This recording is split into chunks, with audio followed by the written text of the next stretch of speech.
Vale, pensemos un momento en la magia que hay dentro de cualquier ordenador. ¿De dónde sale todo?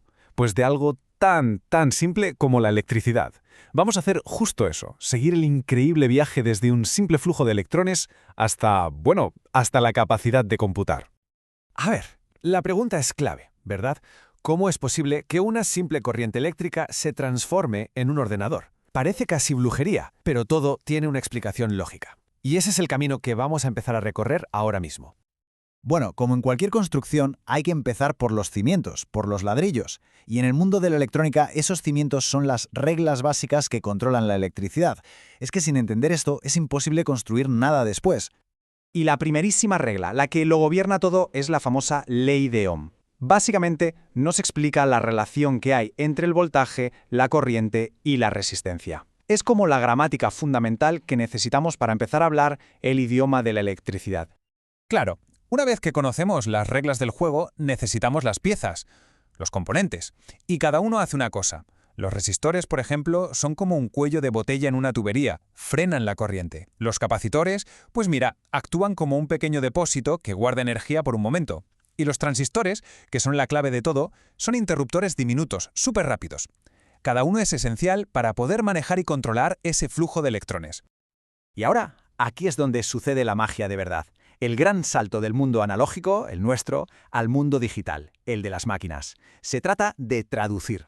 Nosotros, los humanos, pensamos en 10 dígitos, del 0 al 9, pero los ordenadores son muchísimo más simples. Solo entienden de dos cosas, de ceros y de unos, encendido o apagado, no hay más. Ese es su lenguaje. Vale, ya tenemos el alfabeto y los ladrillos. ¿Qué toca ahora? Pues empezar a construir, claro.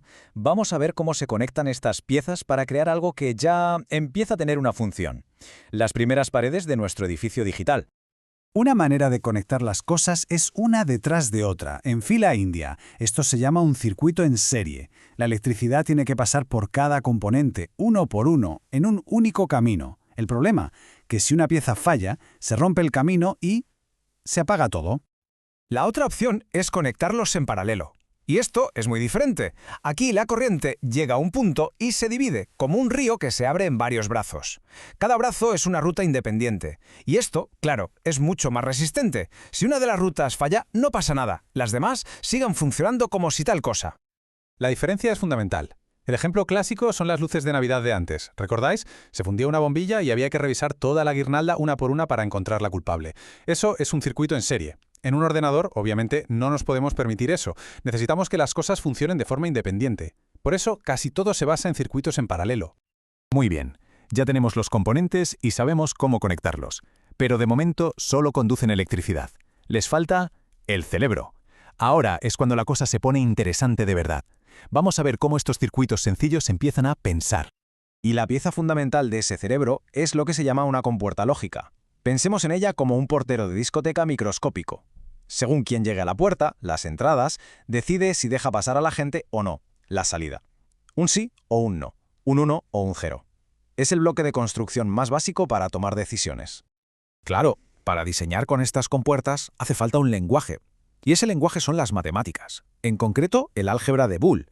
Suena complicado, pero en realidad es una herramienta superpotente para simplificar problemas lógicos que de otra forma serían un lío tremendo. A partir de aquí es como jugar con Lego. Juntando estas compuertas lógicas empezamos a crear estructuras más complejas. Por ejemplo, los flip-flops.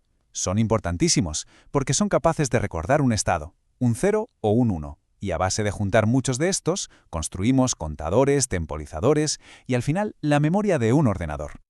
Vale, hemos visto toda la teoría, los ladrillos, los planos, la lógica. Pero ¿cómo pasa todo esto del papel a la realidad? Este es el último paso, el que une todo para crear algo que de verdad funcione y sirva para algo. Crear un dispositivo desde cero no se hace a lo loco, ¿eh? Sigue un proceso muy lógico. Primero, se diseña todo.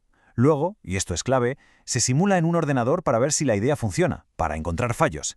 Y solo cuando todo está perfecto en el mundo virtual, se pasa a construir el prototipo físico. Y a partir de ahí, a probar, validar y refinar hasta tener la solución final. Porque al final del día, de eso va todo esto.